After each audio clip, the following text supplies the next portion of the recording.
بات ہو رہی ہے پاکستان کی، پاکستانیت کی، تو پاکستان اور پاکستانیت تو ہمیشہ زندہ رہے گی. اس کے خلاف جو میلی آنکھ سے دیکھے گا اس کو آنکھیں چندھیائیں گی، جس طرح اس وقت چندھیا رہی ہیں.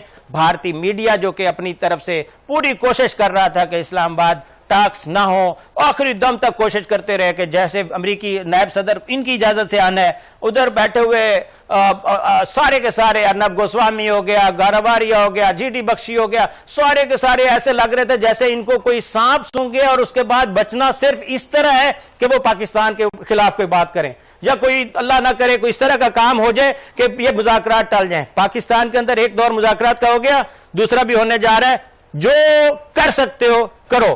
بھارتی میڈیا یا بھارتی حکومت، آپ لوگوں کو چیلنج ہے کہ آپ جتنا تکلیف میں تو آپ رہیں گے، جلن تو آپ کو ہوگی، وہ کیا کہتے ہیں برنال کا استعمال کریں، لیکن پاکستان کے خلاف یا پاکستان کی طرف میلی آنکھ سے مت دیکھنا. یہاں پر فیلڈ مارشل سید عاصم منیر تیار بیٹھا ہے کہ کس طرح تم لوگوں کو شٹ اپ کال دینی ہے. پاکستان ہمیشہ زندہ باد، پاکستان کی عوام پائندہ باد، پاکستان کی افواج زندہ باد.